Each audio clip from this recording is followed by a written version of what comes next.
Greetings, everybody! Welcome once more to the Dracovin Empire. Are you ready to dive back in time into the history of our own world and the history of Magic the Gathering? Yes, if you're joining me today, we're going to be taking another tour of another product that Magic released. I've been going through them kind of historically, describing what kind of cards are in them, what they introduce, the use of these products that you might be interested in looking into. Today is going to be a little bit of a bland refresher, I'm going to say. It's not something super exciting, but it is an interesting product because it did help out a lot of people dive into deck building. The Deck Builder's Toolkit 2011 is a refreshed edition of the previous one. We're going to be diving into it, learning all about it, and, seeing if it's something that you would have been interested in. What kind of things it would have inspired you to do. So if you're ready, grab my hand. I'm your host and guide here, Dracovin. I'm going to open up my little time portal here so we head back to the distant past of 2011 to see this product and learn all about it in its time period.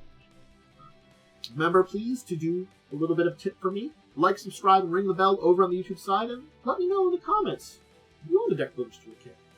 I didn't personally, but again, I was just getting back into Magic during this time period, so I didn't really get every product or look at some of these products. And I also didn't know what was in it, so it wasn't something I had, but maybe you had.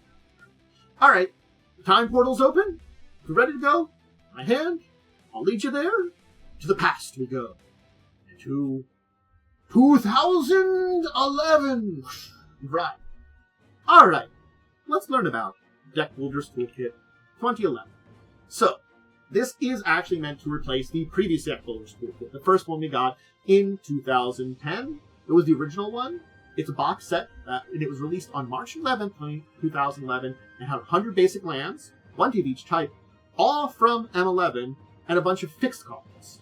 10 uncommons, 75 commons. And there was a bit of randomness in this entire thing.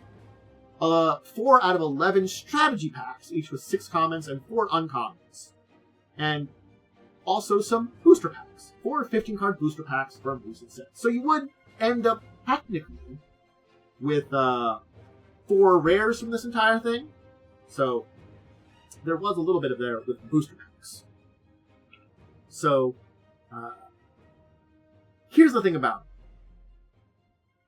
The things in here were from Zendikar, M11, World Wake, Rise of Eldrazi, Scars of Mirrodin, and of course the set that had just come out, Mirrodin Besiege. That's where the fixed and semi-random cards came from. Standard. They were all about standard. So those 4 booster packs were going to be from one of those 6 sets. Again, similar to the strategies, which you've got 4 out of 11, when you bought a Deck Builder's Toolkit randomly, you get random packs. So you don't really know what to fully expect when you got everything here. But again, we kind of have an idea of what to expect. Other things in the product shown here were a deck builder's guide with tips about building decks. Hey, kind of matches with the strategies that you kind of will possibly have. A learn to play art guide, and a full art reusable card storage box. There was no real expansion set for this product because, well, cards are from the 6 sets that are shown here. It has their expansion sets. So you are going to be getting, as part of this, basically I have to kind of math the numbers together. The 40 plus... When you bought this, you would get 225 cards. Now granted, the entire product was 285 cards. So keep that in mind. There were double ups in some of the uncommons, commons, and strategy packs, so that's why there are only 285 cards, even though there's 11 strategies and 10 cards. Yes. But if you were to collect all the cards that were in here, again, these are from individual sets. And the booster packs then too. Anyway, it's 285 cards. The fixed cards were based around the fixed first release and are together with the 100 basic cards. Let's talk about the fixed content. Alright, so there are 15 white, 15 blue, 15 black, 15 red, 15 green, 4 artifacts, and 106 lands. What do I mean by that? Some of the big cards that are in white, Soul's Attendants, I'm not concerned with the battlefield, Rise of Eldrazi is there too. There's also Safe Passage from M11, prevent all damage that deals to you creatures you control this turn. From blue, we have things like Jason Integrity, drawing cards, cancel, countering spells. Again, these are all classic strategies from these colors, so I'm going to be showing them off. Child of the Night from M11 for lifelink vampire there. Sign in Blood, also M11. Drawing 2 cards, losing 2 life. From red, we have Prodigal Pyromancer. Have to deal 1 damage to target creature or player. Lightning Bolt was in here. Hey, the classic, deal 3 damage to a target. Gurk's Pack Leader from green. When big creatures on the battlefield, you draw a card. But you had some big creatures that were things from like Scars of Mirrodin with Alpha Tyrannix here, the common 6/5. Also from there, Perilous Mirror from one of your artifacts. We did have some artifacts in this set. As I said, there were 4 artifacts in the fixed cards, including the Perilous Mirror here, which put in a graveyard, it deals 2 damage to a target creature player. And beyond the basic lands, had a couple of specials. Paramorphic Expanse and Devolving Wilds. They do they technically do the same thing. Terramorphic Expanse here, tap, sacrifice, search your library for basic land card, put in play, tap. Evolving Wilds, tap, sacrifice it, search your library for basic land cards, put in battlefield, tap. They do technically the same thing, Terramorphic and Evolving Wilds. You can just have 2 play sets of them. But between them, as I said, 106 lands. I mentioned 100 of them were basic lands. 4 Terramorphic, 2 Evolving Wilds. To add a little bit of, like, if you were going to plan for some stuff, here it is. Alright, let's dive into the semi-random portion of this. Your strategies. You would get 4 strategies out of the 10. I'm going to show off the first strategy we're just talking about, this one here. So I only got 4 groups out of these 11 strategies. 4 groups of 10 cards. They are lined out in the poster in the box. And each of them is separated by one of the 4 Terramorphic Expanses. So, yeah, it's basically strategy, Terramorphic Expanse, strategy, Terramorphic Expanse, etc. The first strategy to talk about was Battle Cry. Hey, we're a red deck here with Goblin War Driver, from Scars, from Mirror to Besiege, with a 2/2 Battle Cry. And of course, Rally the Forces, another one from there. Attack creatures get +1/+0 first strike until turn. It's a red, kind of aiming more on the swarmy side of things. It's doing Battle Cry. We had the Black Discard, as it was called, for strategy. It's made for some discard and for hitting some things. 2 things I've showed off here is Rise from the Grave, putting a creature card from the graveyard to the battlefield under control of a zombie, and Psychic Miasma from so it's from M11 and from Scars. Target player discards a card. If it's a land, you return Psychic Miasma to their hand. So it's sort of like you have to discard a card. If it's something that, like a land that you think you can get rid of, I get it back. Then we also had, for strategy, Elves. Yeah, you know, Elves. They're class strategy. Arbor Elf, tap to unflock the forest. It's kind of like Llanowar Elves, Yavimaya Elves, all those elves that tap to do 1 green, except in this one, it's a little different because it taps to untap a forest. Now, there are some forests that are not basic forests anymore, so Arbor Elf does have a little bit more versatility now than anything, but that's from one of the Zen cards. I think that's from World. Similarly speaking, then we have from Scars, Azori's Archers with Reach, and whenever it blocks creature with flying, it becomes a 4/2, so it's really good. It's a 1/2 for Reach for 1 mana, pretty good for anti-flying there in the Elves group. We had White Equipment. It's what it says it is. It's one of those things that I kind of have to say. It's what it says it is. From Mirror to Besiege, we had Kemba's Legion as an uncommon. Vigilance. It can block additional creature for each equipment on it. And of course, Journey to Nowhere from Zendikar, where exiles target creature, and it would return to the battlefield if Journey to Nowhere leaves. Another strategy we had then was Metalcraft, an artifact strategy. Hey, we only had like 4 artifacts in the beginning, but we have an artifact strategy here. And showing off 2 of the ones that we have here are Golem Foundry, cast an artifact spell, charge counter on it, remove 3 charge counters, create a Golem. And Mirror Sire was put in graveyard from battlefield, get a mirror. So basically, for a 2 mana 1/1, you get 1 and you get another replacement one. Mirror Sire could work for some sacrificial things. There's not really a lot of sacrifice stuff in the Metalcraft thing, but it's not a good basis. It's not a bad basis for certain types of artifact decks. Not necessarily bad for there. We had Library Depletion. Now this is one of those ones that mill decks tend to be very aggro, especially in blue, kind of black, when it comes to aggro type decks. So having a specific mill strategy is just really mean. Library depletion, kind of mean feeling, but it's there. The Hedron Crab, which is the classic crab with landfall that mills, yeah, and of course See Beyond, where you draw 2 cards and shuffle a card from your hand to your library, which, it's for 2 mana, a 1-card advantage, but you can get rid of something that you don't need, honestly speaking. Oh, I don't need this extra land. Oh, I don't need this card right now. I get 2 cards that maybe I can use and shuffle my library, which could be useful. But there's the library depletion. We got vampires as a strategy. Gatekeeper Malakard could be kicked, and forcing target player to sacrifice a creature. So speaking, graveyard decks, you can sacrifice your own. And Barony Vampire, a simple 3/2 for 3 mana. So not particularly good, but they're showing off the lyrics of the entire deck.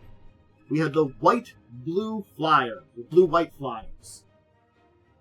There's some flying in here, not a massive amount of flying, but I wanted to show off that there's a combination of white-blue spells here with the 2 spells that shows, because these tend to be a little bit better than the creatures. Sleep, which you tap all creatures target players control, they don't untap during the next untap step. Big one I'm a big fan of, and of course and that's from M11, and from Scars of Mirrodin Arrest, where you can attack, block, or use activate abilities. That's a pretty decent one for some things there too. We had, of course, Mana Ramp. It's a green deck. It does have some mana ramp in here. You can't say. Of course, we do have Palaka Worm as something you use your mana ramp on. The 7/7 trample, enters you gain 7 life, and goes to the graveyard and you draw a card. But Explore is also here too, where you play an additional land and draw a card. Explore is a really good card if you have 2 lands in hand, and you can play an extra one. I guess you got extra card draw. Hey, it can be useful. Not the best land production, search, etc., but can be useful. We had white-green auras. So, an enchantment deck. That white-green auras is a traditional type of enchantment deck. I definitely have seen people play it before. Cudgel Troll, 4/3 Regenerator here, from M11, and of course from Rise of the Eldrazi, Totem Guide, Heart Beast, spelled heart differently. Minors, you search your library for an aura, reveal it, put it in your hand, shuffle your library. You can have some uses there in your deck building there. But yes, so a green-white forcing that with some of the Umbras and stuff like that too. And finally, we had Red Burn as our 11th strategy here. So this is Fork Bolt, deals 2 damage divided between 1 or 2 targets or players. So for 1, it's, not as efficient as Lightning Bolt, Fork Bolt, but it does do, I can divide that damage between 2 targets instead.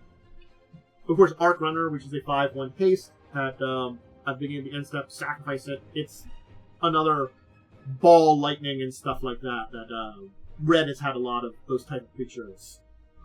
So, certainly speaking, we've seen them before. But there you go. There's Deck Builder's Toolkit 2011. Is this a hugely great product? Yes and no.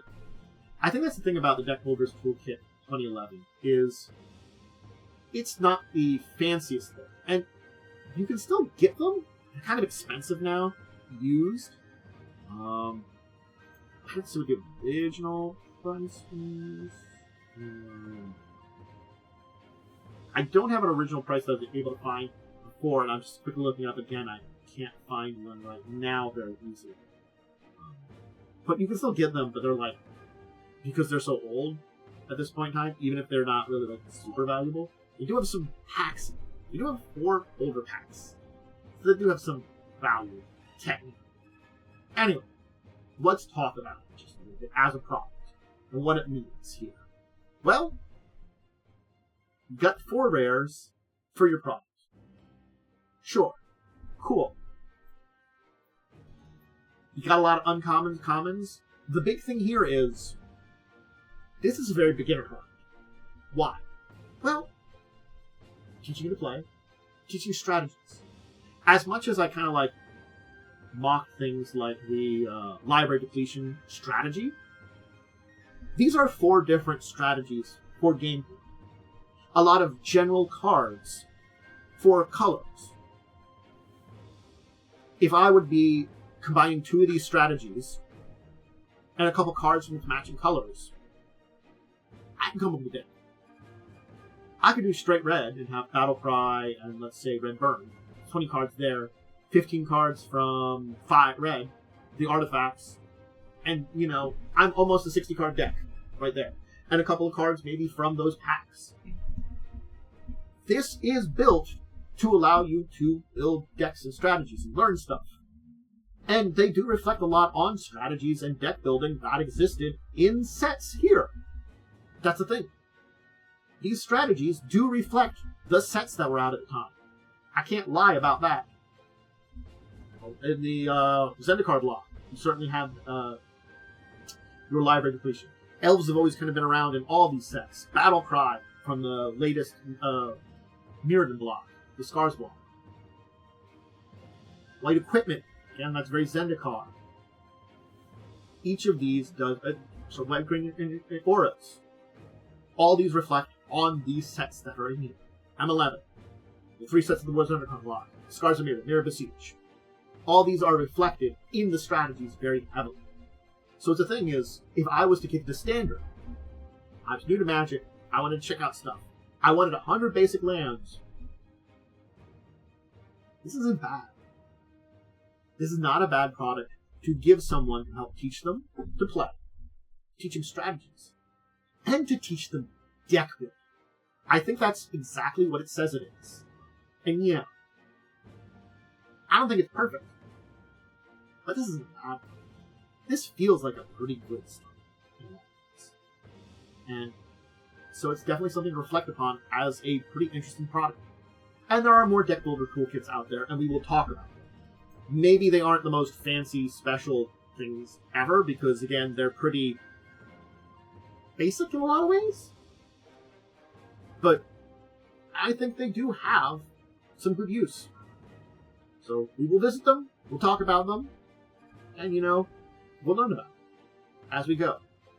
Is this much more fancy than our previous deck builders toolkit? No. You know, the last one was M10, Zendikar, Worldwake, Rise of Eldrazi. We've really only in 1 year added some of the Scars block here and replaced M10 with M11.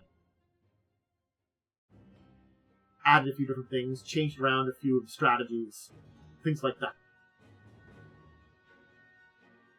It's different. It does reflect the times. It's an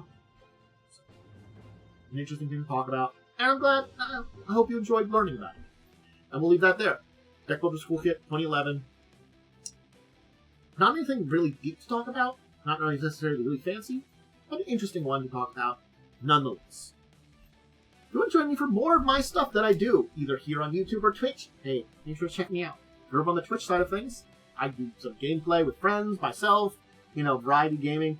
I do a lot of tabletop stuff, too. You can catch me live as I record things. You can catch me as I do live plays of TTRPGs. You can catch me for discussing tabletop, where me and friends talk about news of the week and deeper discussion topics. Granted, all that tabletop stuff, it goes up on the YouTube side of things. I do upload all tabletop-related stuff. That's all things. The gaming stuff you'll have to join live, or that kind of stuff. But catch an old vibe. But schedules for uploads, for live streams, all that stuff on my social media. That's Discord, Blue Sky, X/Twitter. Check those out too. That's the order that's the most likely for me to drop some kind of information that's going on. You know, I say the most stuff over on Discord, and then follow by the individual. But yeah, if you want updates on what's going on with me, my schedule, changes in the schedule, cat picks. As I said at the beginning, hey, go on YouTube, like, subscribe, ring the bell. And, you know, leave those comments. What do you think about this now that you've talked about it? You know, would you have bought this product? I don't know if I would have. Again, it's one of those things that I'm not 100% sure of the price, because I wasn't able to easily find it. So,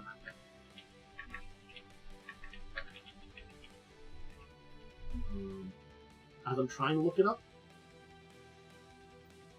and I don't know if it would have been worth it, you know? Like, the current prices are pretty up there, but I don't know the original price at all. And that's kind of one of those things of, that question definitely exists in my mind. I think with the right price, it would have been worth it. I'm not gonna lie. Like for this one here, for 4 packs, $5, $3.30, $20 at least. For a bunch of commons, 4 packs, yeah, $25.30. Might have been more. Might have been. For at least getting a bunch of cards, like getting into deck building, even if you're maybe not a experienced player. If I wanted to get into Standard at this time, this might have been bad to give me a basis of the deck. It's a bunch of commons and uncommons from Standard. Are they particularly good in a couple packs?